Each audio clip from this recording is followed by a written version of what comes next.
la gran invocación y las meditaciones del plenilunio, a través del estudio de los libros azules del maestro tibetano y de otros pensadores espirituales, a través del movimiento de buena voluntad y del nuevo grupo de servidores del mundo, a través del reconocimiento de Shambhala, de la evolución angélica y la magia organizada planetaria, todos juntos, recorriendo los caminos de la evolución y del alma, sirviendo a la humanidad, conducido por la red de distribución de la Gran Invocación y la red Hit Argentina, en el aire de www.mantrafm.com.ar.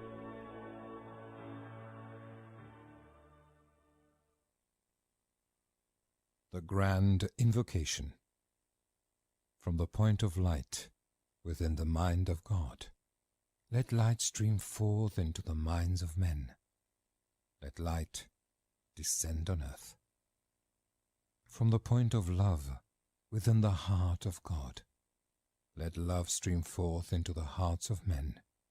May Christ return to earth.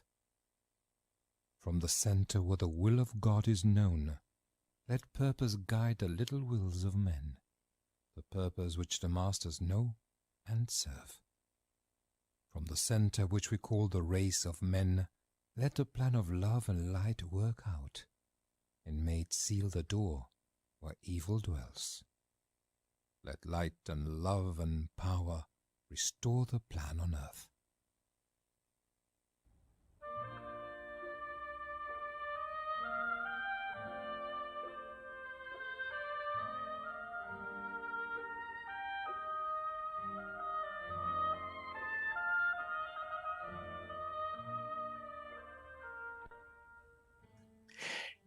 Buenos días, buenas tardes, queridos oyentes de Radio Mantra FM. Hoy en el espacio de Sirviendo a la Humanidad tenemos el novilunio de Escorpio y vamos a estar hablando de Thomas Merton. Y comenzamos con el mantra de unidad. Que la luz liberadora de Buda, el amor infinito del espíritu de la paz y el poder indescriptible del avatar de síntesis restablezcan el plan de Dios en la tierra. Bueno, como les dijimos, hoy celebramos el novilunio de Escorpio, agradecemos a Radio Mantra esta oportunidad y a todos los que hacen posible este programa. Los que forman el llamado nuevo grupo de servidores del mundo son extraídos de todos los sectores de la empresa humana. Se los descubre entre los trabajadores creadores y los industriales, en los hogares comunes y en las filas de los obreros. Algunos científicos repudian todo lo que no pudo ser comprobado, pero sin embargo dedican su habilidad y conocimiento científico al servicio de la humanidad. Hay educadores que procuran formular inteligentemente el conocimiento y poseen una comprensión de la acumulada sabiduría de las edades. También hay médicos, doctores, que poseen visión de cómo funciona el ser humano a varios niveles y lo presentan con sencillez. Y también se dedican a curar y aliviar el sufrimiento humano. Y hay religiosos e instructores espirituales que ayudan a los que buscan a Dios y que quieren que todos los seres humanos se liberen de las ataduras y los condicionamientos, como es el caso de hoy. Hay personas que van descubriendo la verdad por muchas avenidas e influencian a muchos a través del tiempo. En fin, hay servidores en todos los campos. En todos ellos se halla el espíritu de la luz y aman inteligentemente a sus semejantes. ¿Qué haremos hoy como grupo? Conversaremos sobre la vida del monje Thomas Merton. Sondearemos su obra y servicio a la humanidad en el campo de la religión y finalizaremos con un espacio meditativo. Es muy importante ir reconociendo a los discípulos y servidores de todo el mundo allí donde se encuentren, en cualquier campo del vivir humano donde ellos estén trabajando y sirviendo, y si fuera posible ayudarlos o fortalecer sus manos. Biografía de Thomas Merton. Thomas Merton nació en Prades, Francia, en 1915, hijo del artista estadounidense Ruth Jenkins y del pintor neozelandés Owen Merton. Su infancia transcurre en Francia hasta 1915, cuando la familia se traslada a Estados Unidos en plena Primera Guerra Mundial, 1914-1918. Tras el fallecimiento de su madre en 1921, Merton vive un tiempo con los abuelos y luego vuelve con su padre, completando sus estudios en la Universidad de Columbia, Estados Unidos, en 1934. Después de una adolescencia y juventud inestable, Merton se convirtió al catolicismo romano y entró en la abadía de Getsemaní, una comunidad de monjes pertenecientes a la orden cistercenses de la estricta observancia, trapenses, una de las órdenes monásticas más austeras de la Iglesia Católica Romana, donde se ordena sacerdote en 1949 y se le da el nombre de Padre Luis. Los 27 años que pasó en Getsemaní le provocaron profundos cambios en su autocomprensión. Esta conversión lo impulsó a la arena política, donde se convirtió, según Daniel Berrigan, en la conciencia del movimiento por la paz de la década de 1960. Refiriéndose a la raza y la paz como los dos asuntos más urgentes de nuestro tiempo, Merton apoyó firmemente el movimiento no violento de derechos civiles, que calificó como ciertamente el mejor ejemplo de la fe cristiana en acción en la historia social de los Estados Unidos. Por su activismo social, Merton sufrió severas críticas, tanto de católicos como de no católicos, que atacaron sus escritos políticos como impropios de un monje. Durante sus últimos años se interesó profundamente en las religiones asiáticas, particularmente en el budismo zen, y en fomentar el diálogo Oriente-Occidente. Fue pionero en el diálogo con las figuras espirituales asiáticas prominentes, entre ellos el Dalai Lama, el escritor japonés D.T. Suzuki, el monje budista tailandés Buddhadasa y el monje vietnamita Thich Nhat Hanh, y es autor de libros sobre el budismo zen y el taoísmo. El Dalai Lama, después de varias reuniones con Merton durante el viaje del monje al lejano oriente en 1968, lo elogió por tener una comprensión más profunda del budismo que cualquier otro cristiano que hubiera conocido. Fue durante este viaje a una conferencia sobre el diálogo monástico Oriente-Occidente que Merton murió víctima de un accidente en Bangkok el 10 de diciembre de 1968. Thomas Merton es uno de los contemplativos cristianos con mayor proyección universal y posiblemente el autor católico estadounidense más influyente del siglo XX. Su autobiografía, La montaña de los 7 círculos, ha vendido más de 1 millón de copias y ha sido traducida a más de 15 idiomas. Escribió más de 70 libros y cientos de poemas y artículos sobre temas que van desde la espiritualidad hasta los derechos civiles, la no violencia y la carrera armamentística nuclear. Otros libros destacados de su autoría son Nuevas semillas de contemplación, del año 1962, El camino de Chuang Tzu, 1965, El Zen y los pájaros del deseo, 1968, La oración contemplativa, 1969, Acción y contemplación, 1971, Poemas Reunidos, 1977. Escribió otros libros también y muchísimos artículos que sería imposible en este programa mencionarlos a todos. En el libro Nuevas semillas de contemplación, Thomas Merton nos dice lo que sigue a continuación. Y recordemos que para Vicente Beltrán Anglada, contemplación y serena expectación son casi lo mismo. La contemplación es la más alta expresión de la vida intelectual y espiritual del hombre.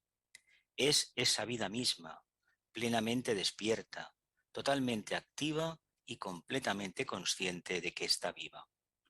Es prodigio espiritual, es espontáneo temor reverencial ante el carácter sagrado de la vida, del ser. Es gratitud por la vida, es el conocimiento y el ser. Es una comprensión profunda del hecho de que en nosotros la vida y el ser proceden de una fuente invisible, trascendente e infinitamente abundante. La contemplación es, por encima de todo, la conciencia de la realidad de esa fuente.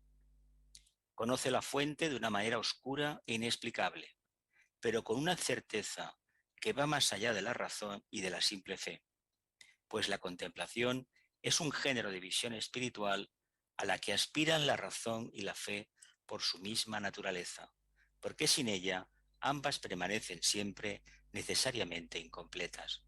No obstante, la contemplación no es visión, porque ve sin ver y conoce sin conocer.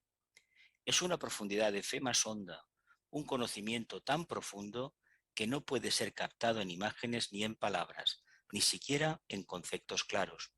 Puede ser sugerida por palabras, por símbolos, pero en el mismo momento en que la mente contemplativa trata de indicar lo que conoce, retira lo que ha dicho y niega lo que ha afirmado, pues en la contemplación conocemos por desconocimiento, o mejor dicho, conocemos más allá de todo saber o no saber.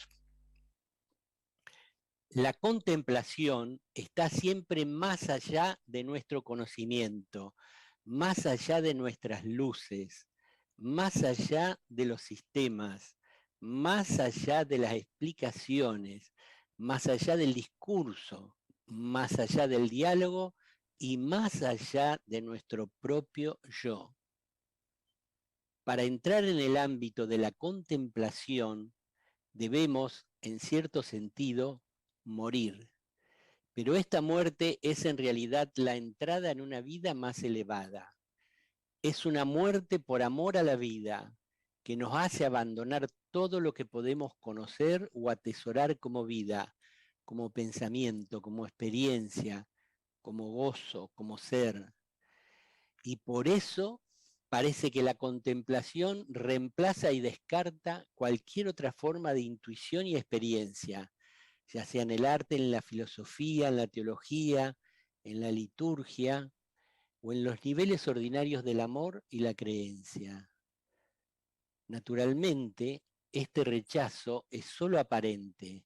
La contemplación es y tiene que ser compatible con todas estas cosas, ya que es su realización más elevada.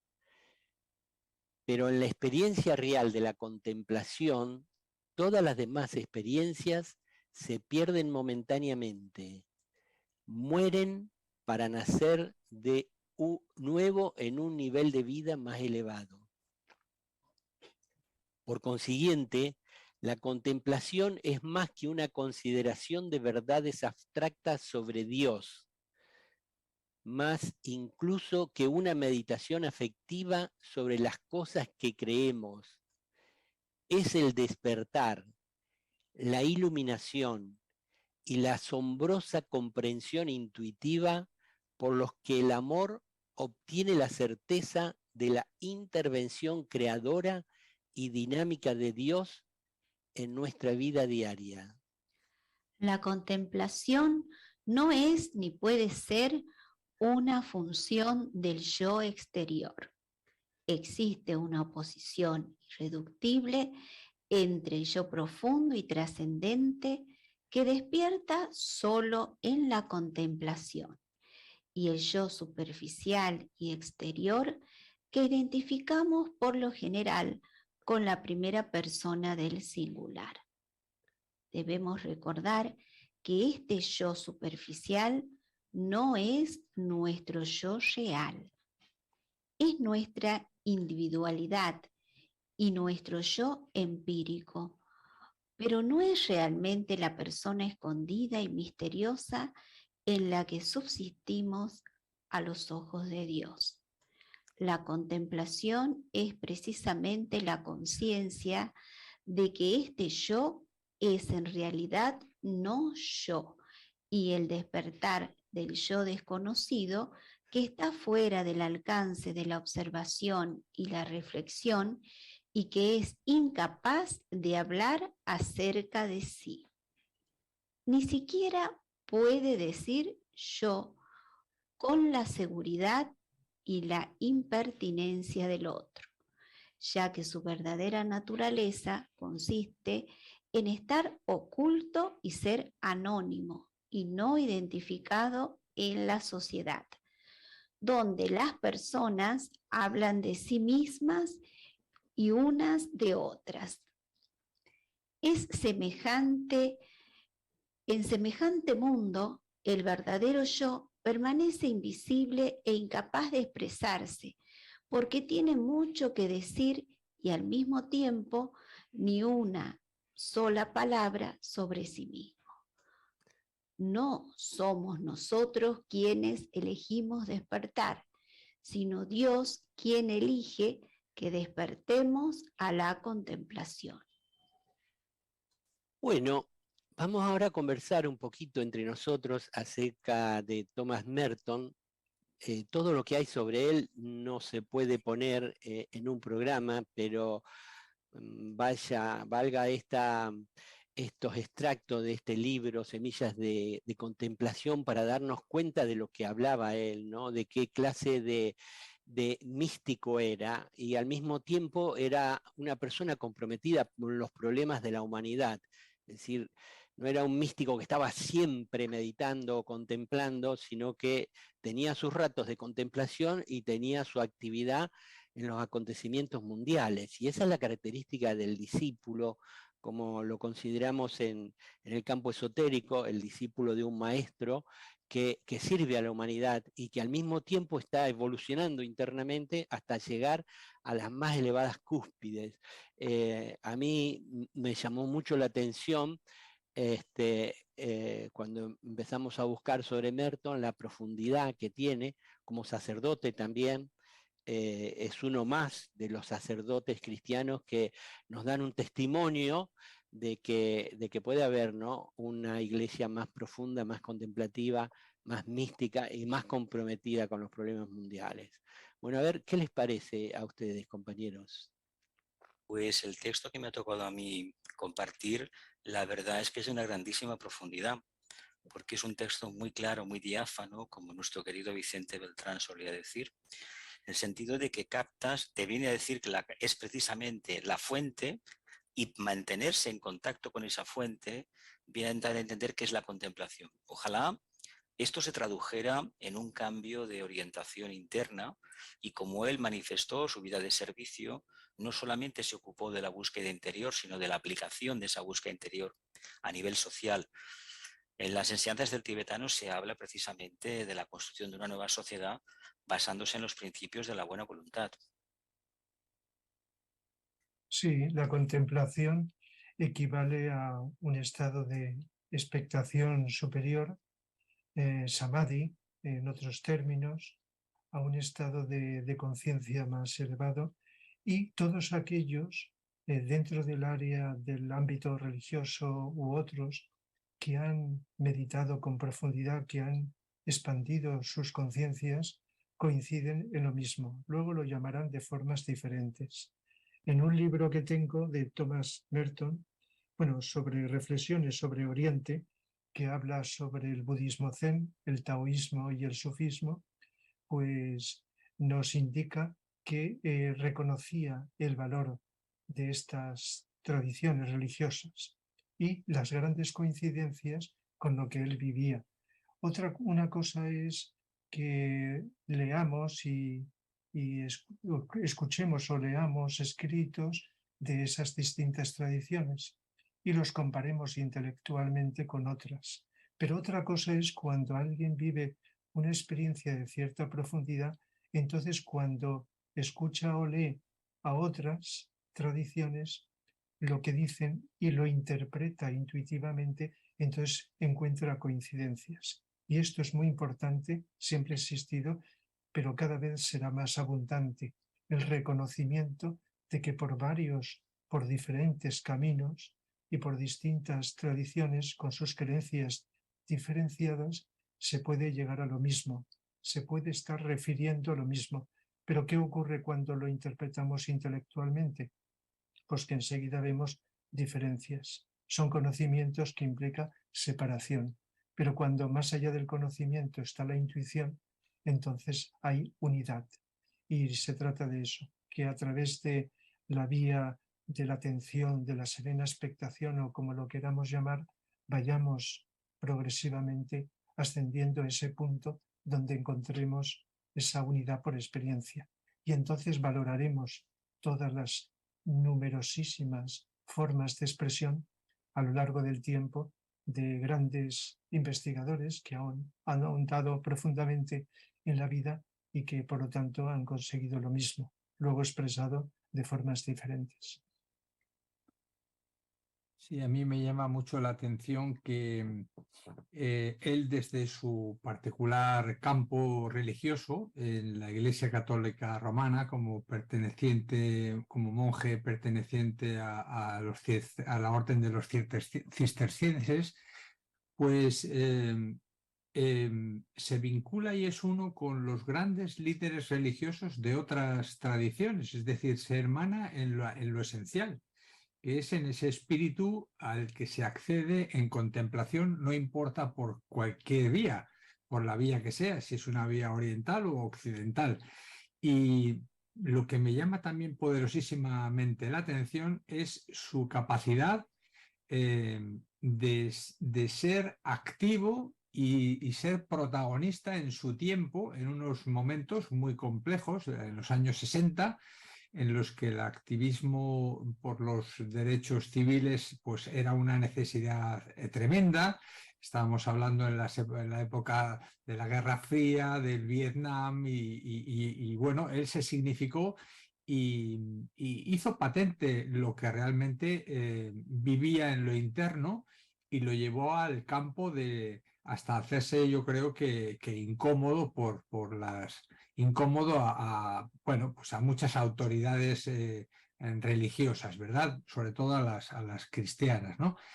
Entonces, bueno, yo creo que es un ejemplo estupendo y este tipo de programas yo creo que nos invitan a conocer a todos estos servidores, porque yo creo que irradian y que son ejemplo vivo de esa fuente de la que todos procedemos y que, como él bien dice, en los momentos de contemplación, pues es uno con esa realidad, ¿no? Y de modo que, bueno, pues muy, muy agradecido también porque hayamos traído esta figura para aprender de ella.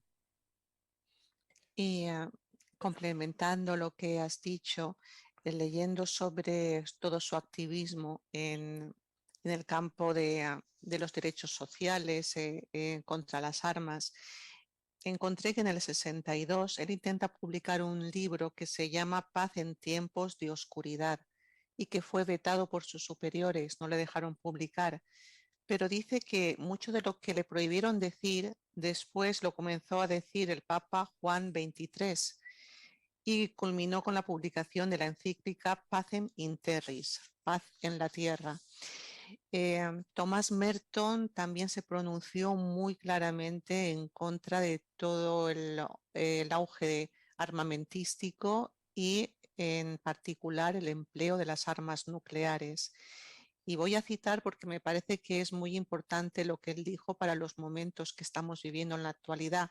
Hace 60 años que lo dijo, pero es totalmente actual, cuando dice que me gustaría insistir por encima de todo en una verdad fundamental, que toda guerra nuclear y de hecho la destrucción masiva de ciudades, poblaciones, naciones y culturas independientemente del medio por el que se lleva a cabo, supone un crimen gravísimo que nos está prohibido, ya no únicamente por ética cristiana, sino por cualquier código moral sensato y serio. Y también dice lo mismo en la Cámara de los Representantes de los Estados Unidos, hace una oración, invoca al Señor, a Dios, Señor omnipotente, escucha esta oración. ¿Y qué le pide? Ayúdanos a emplear nuestra ciencia para la paz y el progreso, no para la guerra y la destrucción. Enséñanos a utilizar la energía nuclear para bendecir a los hijos de nuestros hijos, no para arruinarlos. Y es importante que en estos momentos traigamos la figura de este pacifista que aúna la contemplación, aúna esa quietud y ese silencio monástico con una proyección pública tan importante que tuvo tantísima difusión y calado en su tiempo. Y bueno, como os comentaba, ojalá hubiesen muchos más Merton ahora que públicamente dijeran estas cosas. Así que vaya nuestra gratitud a lo que dijo y está bien recordarlo. No, me llama la atención la vida de Thomas Merton, ya que es una vida relativamente corta, porque fallece a los 53 años y pasa por muchas vicisitudes durante su vida hasta que llega ese momento de apertura interior luego de mucho sufrimiento que transcurrió y ingresa y se hace monje. Pero es una vida muy rica porque se va demostrando a través de toda su biografía todo lo que va pasando hasta que puede llegar a descubrir esa vida interior que luego va relatando en diferentes momentos a través de diarios. Dice que ya desde muy pequeño ella tenía esa inclinación por la escritura y destacar de él la valentía que tenía, porque además de lo que ha comentado Carmen en cuanto a ser un activista, defender la paz y los derechos de los más necesitados, el momento en que le toca transitar, también tuvo la oposición de los mismos que estaban dentro del monasterio y diferentes oposiciones también dentro de lo que le tocaba realizar, y era innovador, ya que veía esas estructuras más rígidas y tenía otra visión. No obstante, era un ser que tenía mucho amor, por lo cual esa fuerza y esa valentía lo llevó a encontrar cauces para poder expresarse de una manera que llegase a todo el mundo. También destacar una palabra que aquellos estudiosos de su obra la han asignado a la vida de él, que era la soledad, ¿no? Él quería ser ermitaño y bueno, y buscaba también esa soledad externa y esa soledad interior que luego va a experimentar en su vida profunda, ¿no?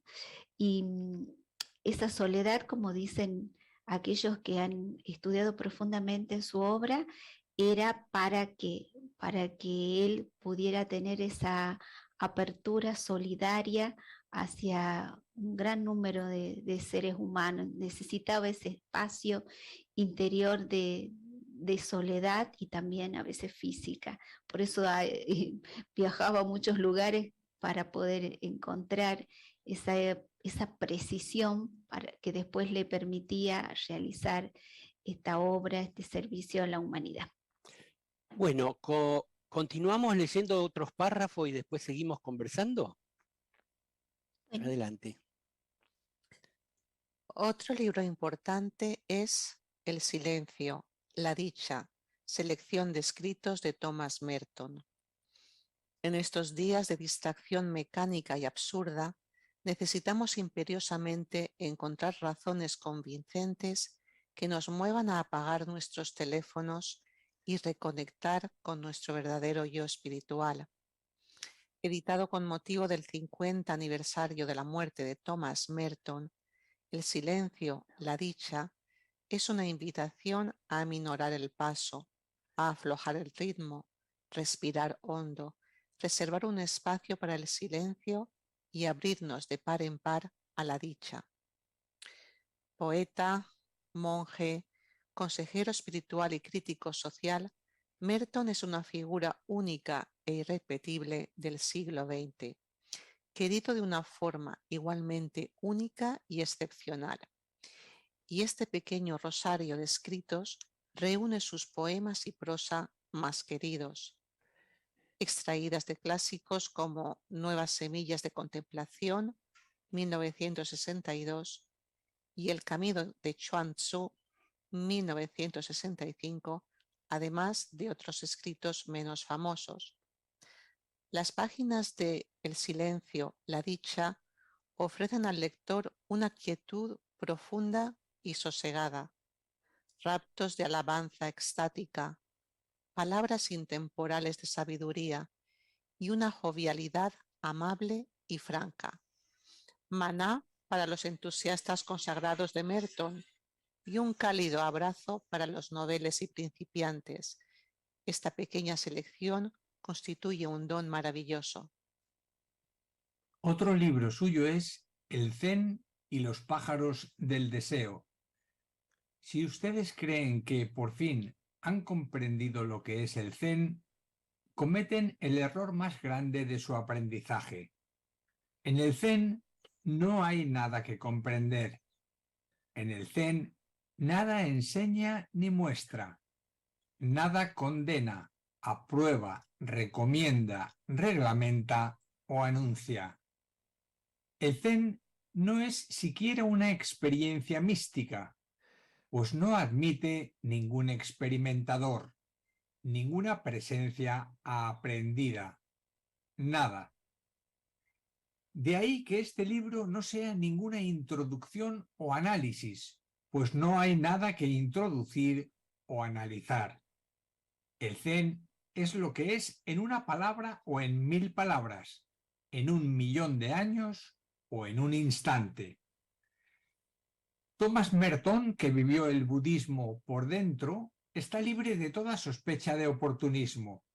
Sus comentarios de la experiencia Zen, más un diálogo sin desperdicios con el doctor famoso llamado Suzuki, componen un documento único en su género, lo que hace que este libro sea fundamental para comprender la experiencia de vida de Thomas Merton. Libro El camino de Chuang Tzu.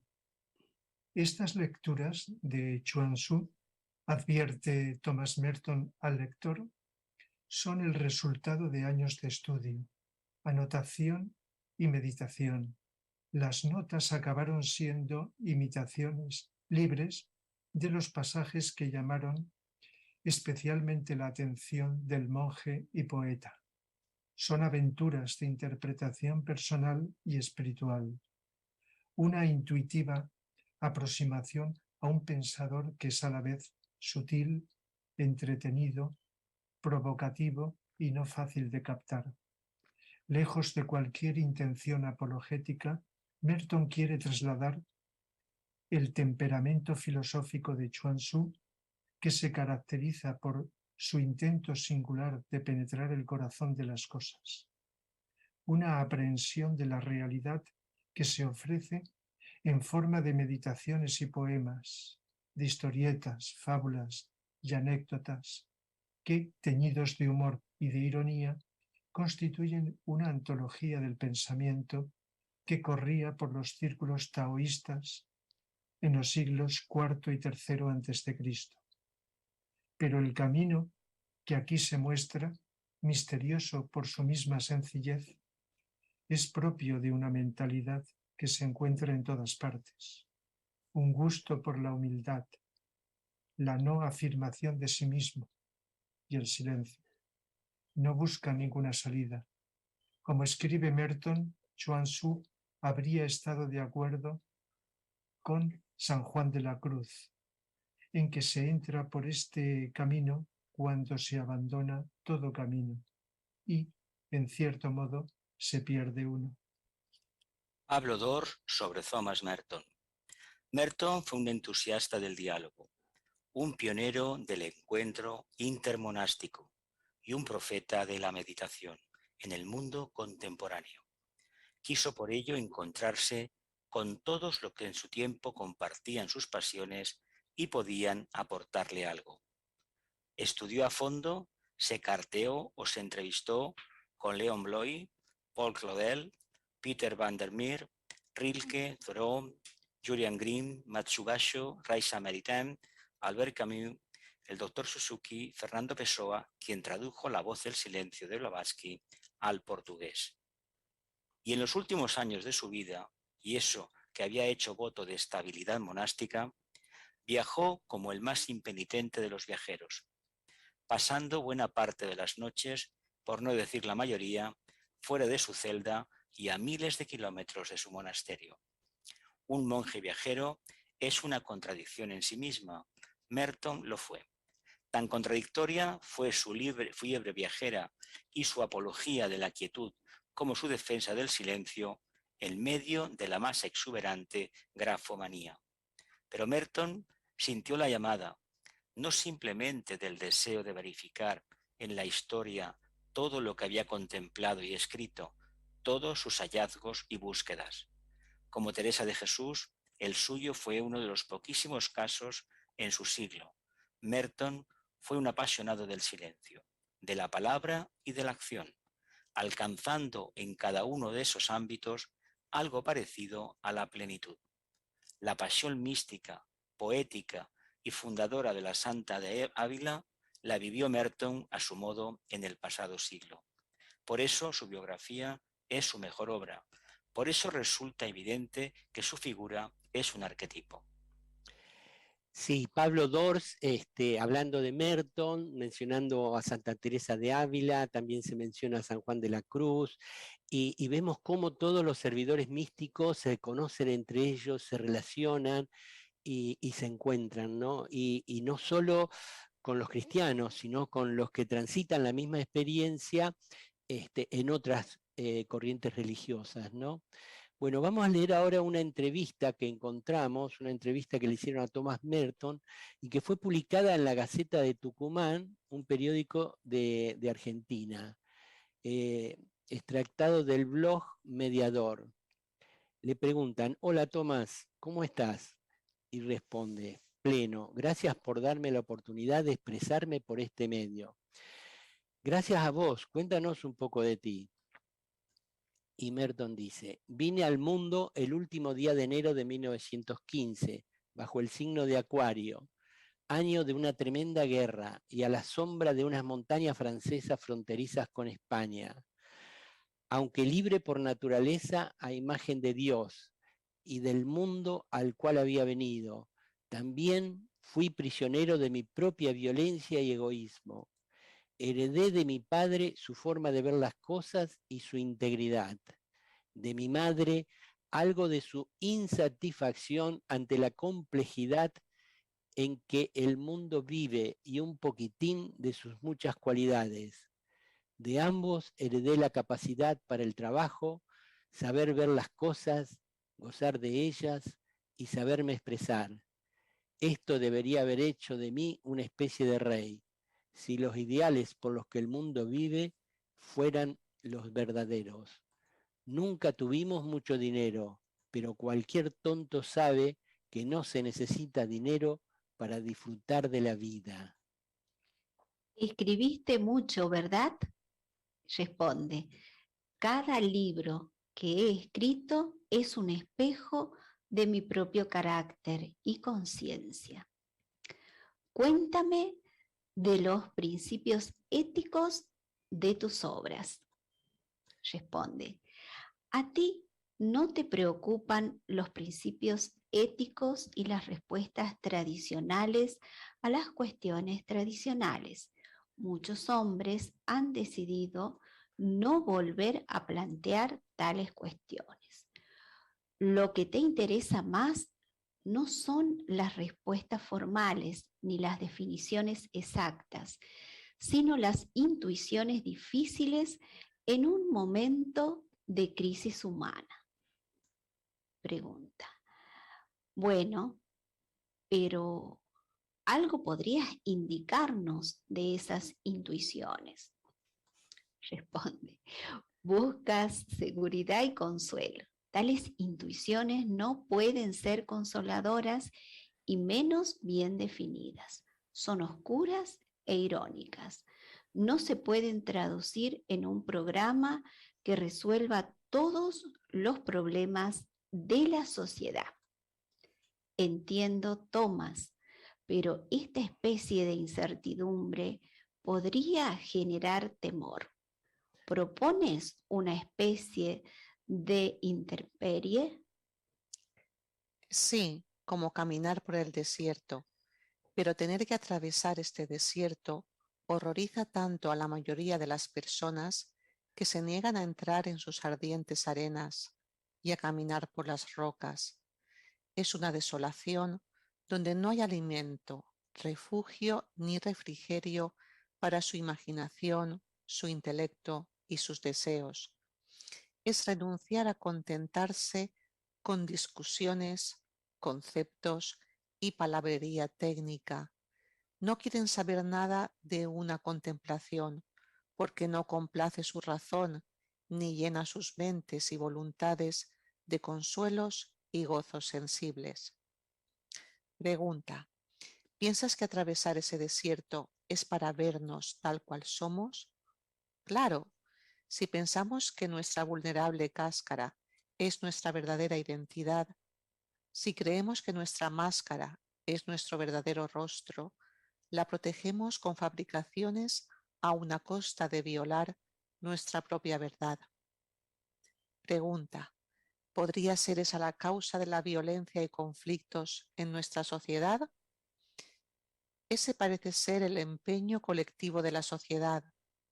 Cuanto más diligentemente se dedican a ello los hombres, con tanta mayor certidumbre se convierte en una ilusión colectiva, hasta que al fin tenemos la enorme dinámica obsesiva e incontrolable de las fabricaciones proyectadas para proteger identidades ficticias, es decir, los yo considerados como objetos. A muchos la ilusión los tranquiliza al convencerles de que son reales. Pregunta. Cada frase que expresas tiene una gran profundidad. ¿Qué les dirías a los mediadores que tienen ante sí cuestiones que parecen incompatibles? Lo primero que tienen que hacer antes de pensar en mediar es tratar de recuperar su propia unidad natural básica, reintegrar su ser, que se haya dividido en compartimentos, en un todo sencillo y coordinado, y aprender a vivir como una persona humana unificada. Eso significa que tienen que recoger de nuevo los fragmentos de su distraída existencia para que cuando digan yo, realmente alguien presente sostenga el pronombre pronunciado. Pregunta. Entonces, para unir hay que unirnos primero a nosotros mismos.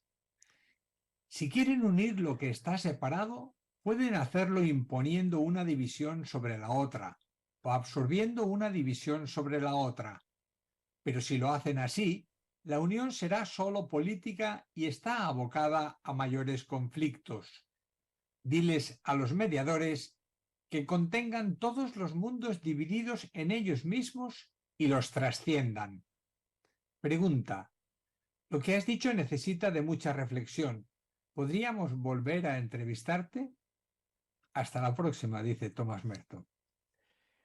Bueno, esta es una de las pocas entrevistas que encontramos en internet, pero refleja el temperamento, la decisión de vivir la vida con intrepidez y que no se guardaba nada, decía lo que era lo correcto según él en ese momento, ¿no?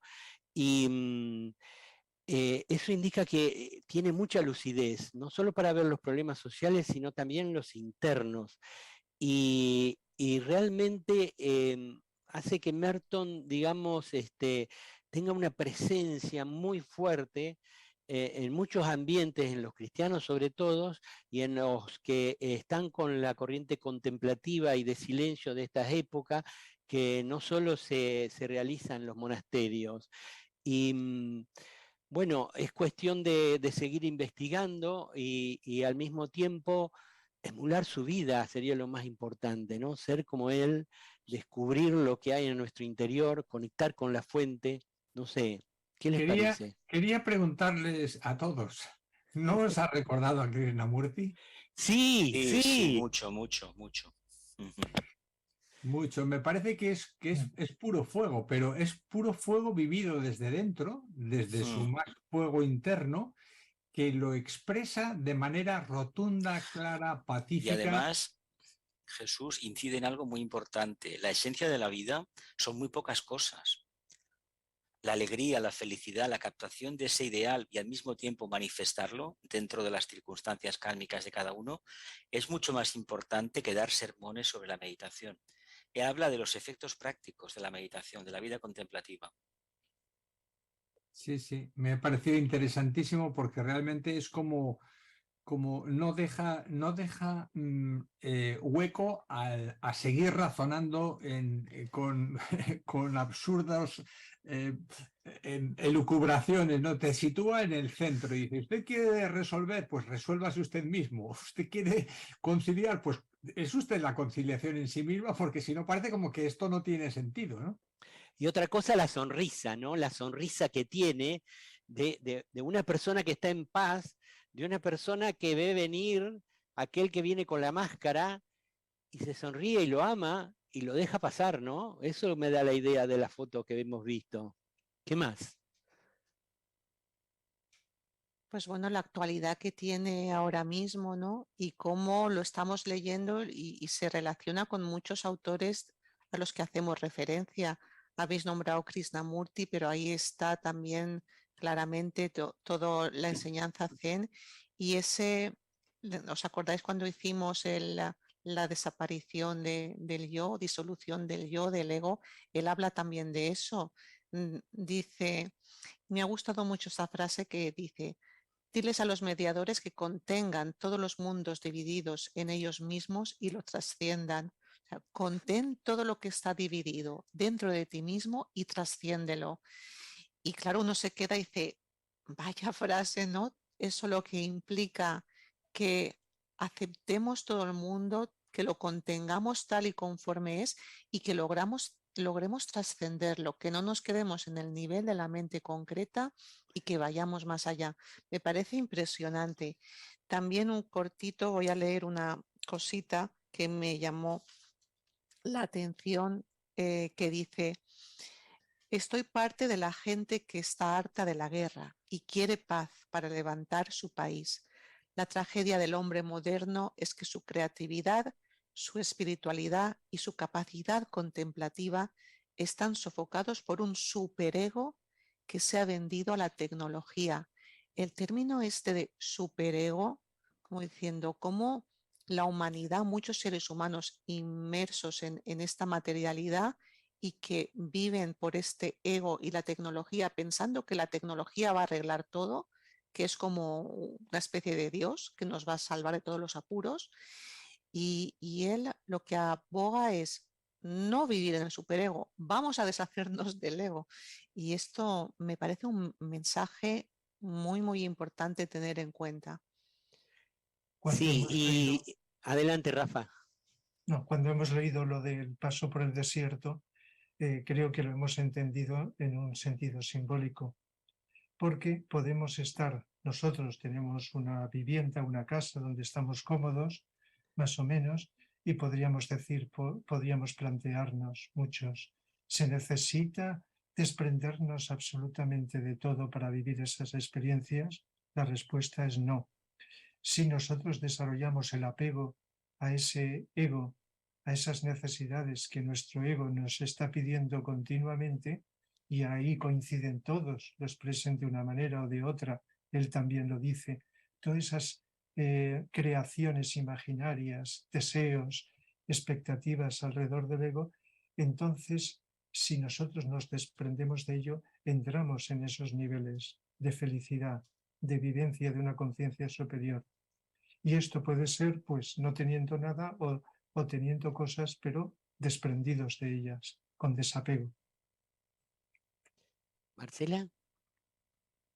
Y yo quería leer unas frases de Thomas Merton que me parecieron de mucha profundidad.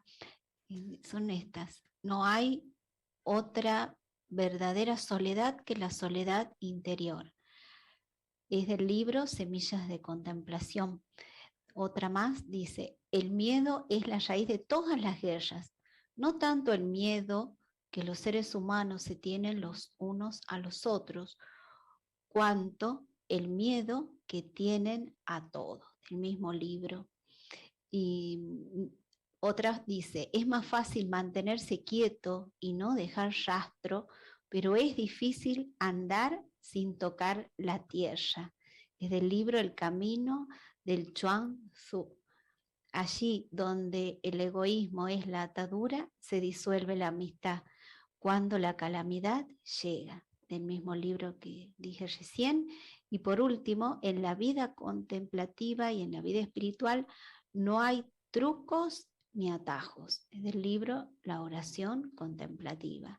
Me gustaron estas para compartir, porque se ve esa profundidad con la cual la vivencia se traduce en palabras de una manera muy simple, muy sencilla, comprensiva para todos. O sea, que el que la escucha comprende perfectamente de qué se trata.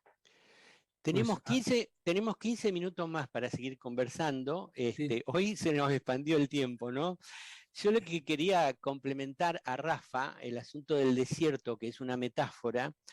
Los primeros padres de la iglesia cristiana, que se les llamaba los padres del desierto, yo creí que vivían en el desierto y después ahora voy a buscar, tal vez no. Cristo pasó 40 días en el desierto, a lo mejor tampoco estuvo en el desierto, pero a mí me recuerda eso del desierto, la experiencia del desierto donde no hay nada, la tremenda soledad que se encuentra, como dice Vicente Beltrán Anglada, en el plano búdico, una zona de total nadencia que a su vez está llenada por el todo, ¿no? Entonces, un poco, aquel que pasa por el desierto puede andar por la vida como andaba Thomas Merton, sin tener miedo a nada y diciendo lo que iba descubriendo, compartiendo para los que tenían ese momento y para otros que iban a venir después como nosotros, ¿no? Mira, yo en relación con estas dos cuestiones, parece que hacíamos referencia también a esa noche oscura del alma. Me parece que yo quería volver a leer parte de lo que hemos leído antes cuando hablábamos de la contemplación, porque creo que nos está dando pues la perla, la clave en lo siguiente. Dice: para entrar en el ámbito de la contemplación debemos, en cierto sentido, morir. Nos está diciendo que hay una muerte primera. Pero esta muerte es en realidad la entrada a una vida más elevada. Es una muerte por amor a la vida, que nos hace abandonar todo lo que podemos conocer o atesorar como vida, como pensamiento, como experiencia, como gozo, como ser. Es una renuncia absoluta. O sea, no hay nada que se quede excluido de los conceptos de lo que podemos conocer o como atesorar como vida. Entra dentro nos está hablando de cualquier tipo de deseo o conocimiento, de todo lo que puede ser la personalidad inferior. Y eso indica que aparte de monje tenía alguna expansión de conciencia clara y además la forma en que desencarna de una vida muy corta pero muy activa. Y además con una determinación muy clara al servicio, a la búsqueda de la luz vía contemplación. Y esto que hablabais antes de la travesía del desierto son esos periodos en los cuales uno tiene que introducirse precisamente para renunciar de una manera definitiva a lo que ha sido ser un ser humano. Toda esta adicción que tenemos a la personalidad, al ego inferior, a todo lo que hemos realizado, incluso a esto que se ha comentado antes, la tecnología que se ha convertido en la nueva espiritualidad, desgraciadamente, y él se va, desencarna en los años 60 y no vio lo que ha conseguido Internet, que estemos todos intercomunicados. No obstante, habría que decir con el tema de Internet que estamos más aislados que nunca, porque no hemos profundizado lo suficiente, pero es un ejemplo claro de servidor de la humanidad. Muy bueno el elegirlo para el tema de sintonías de unidad. Ese tema de la muerte es el tema que tratamos hace pocos programas, que es la disolución o la muerte del ego. Pero la muerte del ego es la muerte de la personalidad, donde ya no nos atrapa, ¿no? El mental inferior, el intelectualismo, los deseos, las apetencias físicas, y entonces podemos ahí entrar en una vida más amplia, más fructífera, más profunda. Sí, a mí me lleva a pensar que el silencio del que él propone es la muerte de cualquiera de nuestras conquistas, de todas nuestras conquistas. Las conquistas de la personalidad, como bien hacía referencia, claro. La soledad es uno de los problemas más frecuentes que existe, pero nos damos cuenta, creo que con facilidad, de que es una soledad psicológica, para entendernos. Es la identificación que tenemos con parte del ego, con nuestro ego, y por lo tanto la imaginación nos hace creer que estamos solos, de que hay un vacío, de que algo nos falta.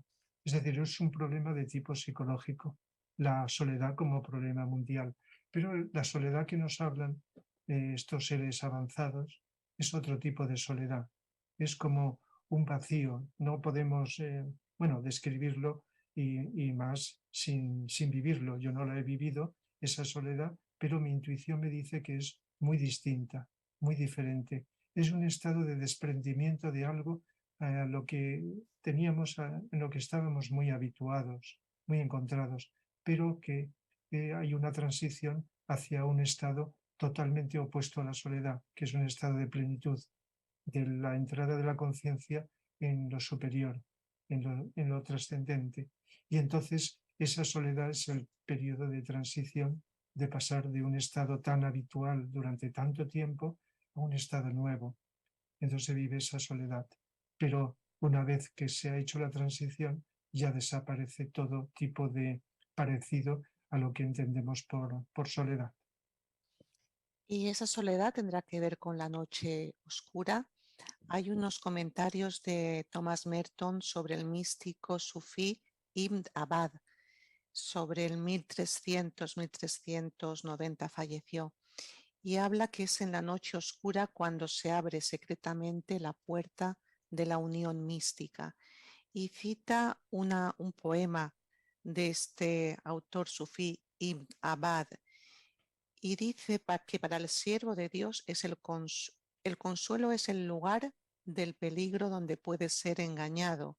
Si acepta solo lo que ve, experimenta o conoce, pero la soledad es su hogar. En esta soledad desprendido por Dios y enteramente llevado hasta Dios. En la oscuridad, en el vacío, en el abandono, en la muerte del yo. Entonces el yo es solo cenizas, ni siquiera cenizas. Entonces esto de 1300 nos está indicando que ya no hay ni época ni cultura, que la experiencia es la misma independientemente de la época o de la sociedad.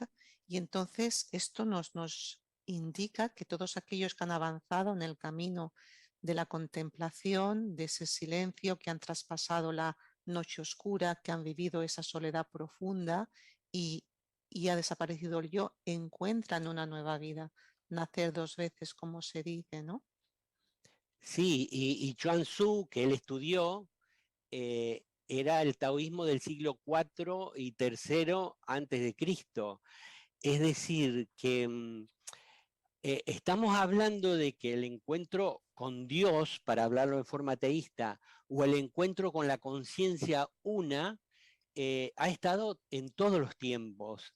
Tal vez antes eran muchos menos los que podían pasar por esa experiencia. Ahora pareciera que hay más gente que empieza a pasar por eso, o al menos más que están hablando de eso y yendo hacia ahí. Había un autor que nos decía que la soledad espiritual es un momento de profunda oportunidad, que no hay que tener miedo en esa anadencia, porque eso sería retroceder. No es la soledad de un hombre común que teme estar solo, separado de otros, sino que es la soledad, la nada, que, que hay que pasar para después estar unido al todo, ¿no? Valga la paradoja. Y a mí me llama la atención cómo podría ser una pista para nosotros reconocer a los grandes que han pasado por la experiencia mística, por el samadhi o por lo que lo quieran llamar, cuando hablan de la soledad esa que se encuentra, ¿no? Ahí en esos procesos. Si me Quería- permitís, bueno, Sí, adelante, Rafa. Después. muy brevemente, no, un pequeño fragmento que dice sobre el taoísmo, dice, el verdadero carácter del Wu Wei, que significa la no acción, ¿verdad? Pues significa, no es la mera inactividad, sino la acción perfecta, porque actúa sin actividad. No es meramente pasiva, pero sí una acción que parece al mismo tiempo fácil, sin esfuerzo y espontánea, porque es realizada correctamente en perfecto acuerdo con nuestra naturaleza y con nuestro lugar en el esquema de las cosas. Es completamente libre porque en ella no hay ni fuerza ni violencia, no está condicionada o limitada por nuestras necesidades y deseos individuales, por nuestras teorías e ideas. Bueno, también leer una poesía de él en cuanto muestra la entrega, ¿no? Y dice, si quieres saber quién soy yo, no me preguntes dónde vivo, o lo que me gusta comer o cómo me peino. Pregúntame más bien por lo que vivo, detalladamente, y pregúntame si lo que pienso es dedicarme a vivir plenamente aquello por lo que quiero vivir. Parece que esta poesía de Thomas Merton detalla de una manera muy profunda esa entrega a ese servicio a la humanidad, ¿no? Y ese desprendimiento también del yo personal o de la personalidad. Vivir la vida en el momento presente también me vino la idea cuando escuchaba. Aquí, ahora, intensamente, en el momento presente, sin pasado ni futuro.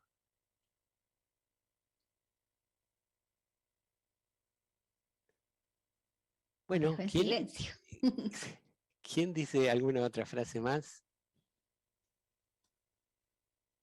Pues veré, yo quiero rescatar esa otra frase que también hemos leído, que de hecho es una especie de invitación profunda, cuando nos decía en el libro, a propósito de la reedición, pasados 50 años de su muerte, en la reedición del libro se decía que necesitábamos en estos tiempos de distracción absurda y mecánica, necesitamos imperiosamente encontrar razones convincentes que nos muevan a apagar nuestros teléfonos y sobre todo a reconectar con nuestro verdadero yo espiritual.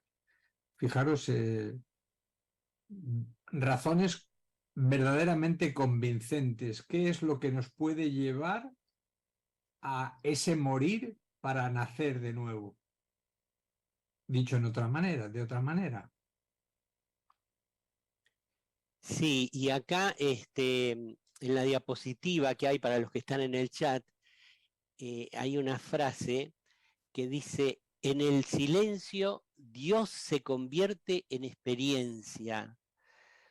Y evidentemente para encontrarnos con Dios o con la conciencia una, hay que penetrar en el silencio, dejarlo todo y penetrar en el silencio. Mejor dicho, cuando dejamos todos, aparece el silencio, y ahí habla Dios. La voz que habla en el silencio es la voz de Dios, la voz de la vida con mayúscula, o la voz de la conciencia una. Entonces ya no hablamos más de Dios con palabras, sino que lo experimentamos al unirnos con ese Dios, ¿no?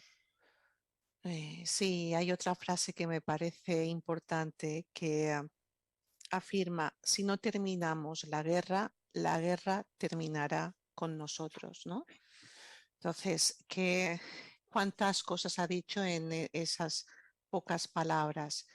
Realmente está diciendo, nos está llevando a ver que el camino espiritual, el encuentro con uno mismo, con los demás y esa integración de todas las partes divididas es tan necesaria en nuestra época, porque ya es una cuestión de supervivencia. Si no acabamos con estos conflictos internos que provocan los externos, al final es la guerra la que va a acabar con nosotros, ¿no? Tantas frases para meditar nos ha dejado Thomas Merton, que ahí tenemos material para consultar. Y me hace también acordar lo que decía Willy Jagger, que decía que si la humanidad no se vuelve contemplativa, no habrá más humanidad. ¿Se acuerdan? Cuando hicimos Sí. el de Willy Jagger. Es decir, a mí se me pone la piel de gallina cuando veo todas las conexiones de todos estos grandes servidores, ¿no? Grandes discípulos y servidores de la humanidad.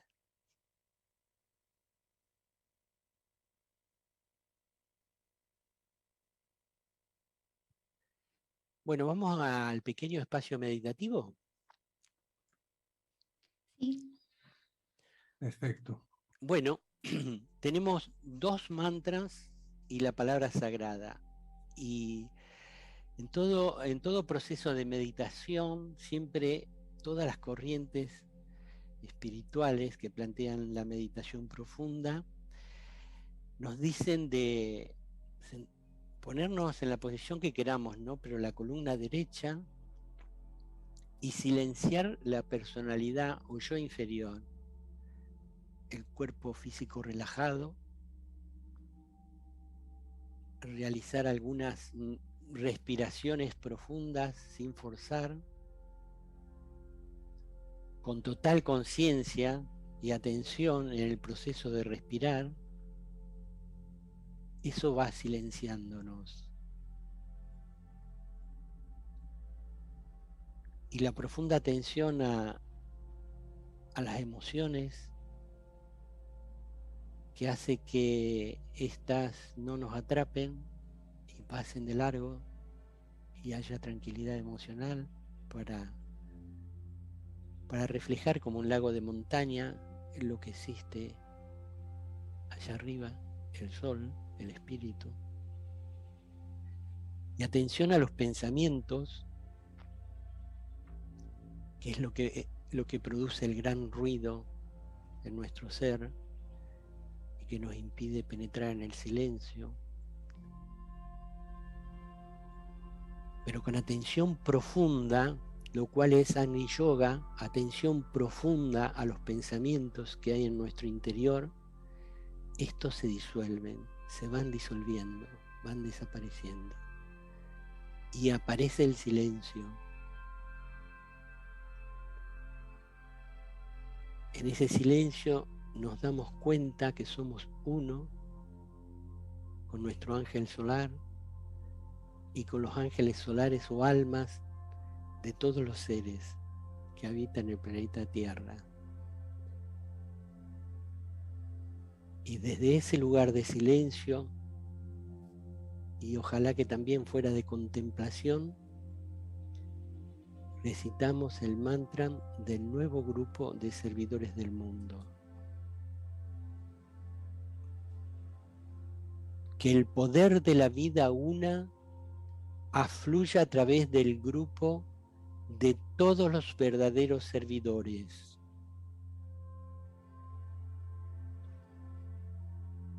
Que el amor del alma una caracterice la vida de todos los que tratamos de ayudar a los grandes seres.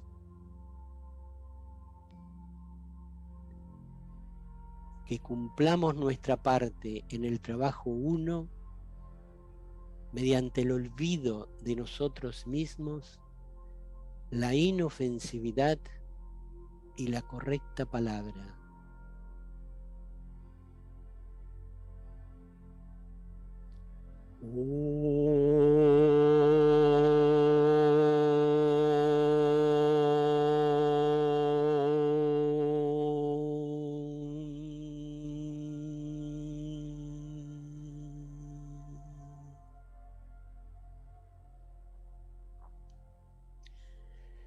Ahora, a medida que pronunciamos la gran invocación, visualicemos la luz, el amor y el poder irradiándose sobre la conciencia humana. Desde el punto de luz en la mente de Dios, que afluya luz a las mentes de los hombres. Que la luz descienda a la tierra.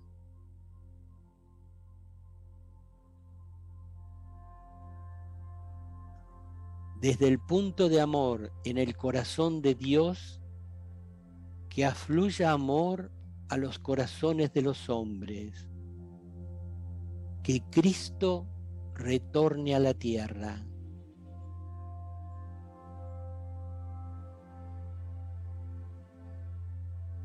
Desde el centro donde la voluntad de Dios es conocida, que el propósito guíe a las pequeñas voluntades de los hombres. El propósito que los maestros conocen y sirven.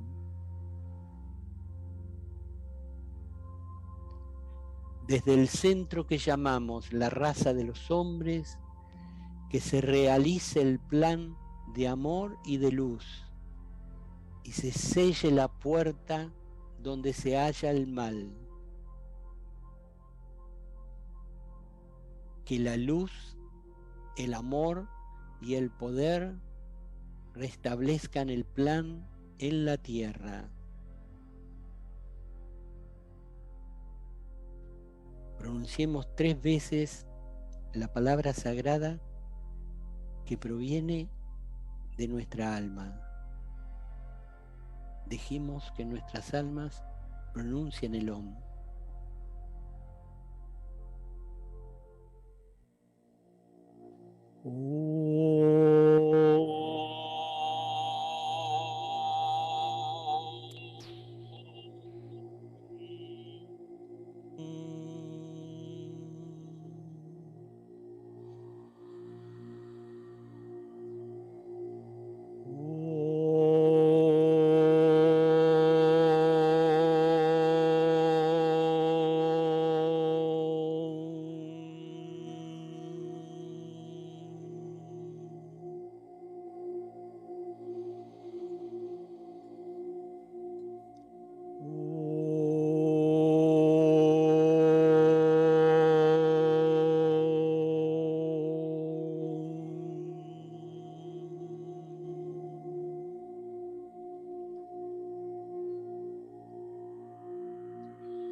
Gracias, Dani, por guiarnos en la meditación. Tenemos unos recordatorios.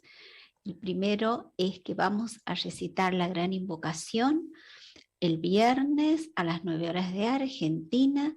Los invitamos que se sumen, que dejen su mensaje en el Face de Sirviendo a la Humanidad. Si están participando, podemos llevar adelante tareas tan simples como recitar diariamente la gran invocación desde el silencio y con atención.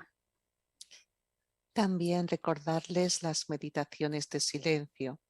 Un grupo de amigos interesados en la meditación de silencio y en vivenciarla de manera grupal, nos estamos reuniendo 2 veces por semana para compartir la experiencia de una meditación de silencio.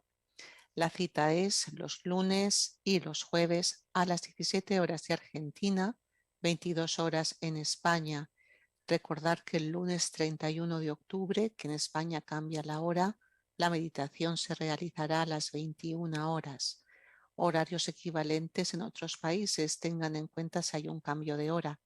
Nos reunimos a través de la plataforma Google Meet y para aquellos interesados podéis encontrar el enlace para entrar en el Facebook del programa Sirviendo a la Humanidad y también tenéis toda la información en el grupo de Facebook Silencios y Vivencias, donde también compartimos textos, ideas, sugerencias, experiencias acerca de vivir el silencio como una manera de entrar a las realidades espirituales y trascendentes. Así que si os interesa, allí estaremos todos los lunes y jueves. Os esperamos. A través del silencio, pequeños seguidores de Thomas Merton, ¿no? A la experiencia del silencio. Bueno, los dejamos, pero los invitamos a que escuchen y participen del próximo miércoles por aquí, por Radio Mantra, el programa Sirviendo a la Humanidad, a las 13 horas de Argentina, ya va a ser 17 horas de España, y el tema del próximo programa es el estudio de lo espiritual. El foco que vamos a poner es cómo estudiamos lo espiritual, de qué corrientes, de qué creencia espiritual, lo hacemos de una manera escolástica, lo hacemos de otra manera, en soledad, en grupo, y cuando hay experiencias espirituales profundas, sigue el estudio de lo espiritual en los planos internos con los maestros. Vamos a estar hablando de todo eso. El tema será entonces el estudio de lo espiritual. Llegamos al final. Reciban todos un abrazo fraterno y mucho, mucho amor para todos. Hasta la próxima.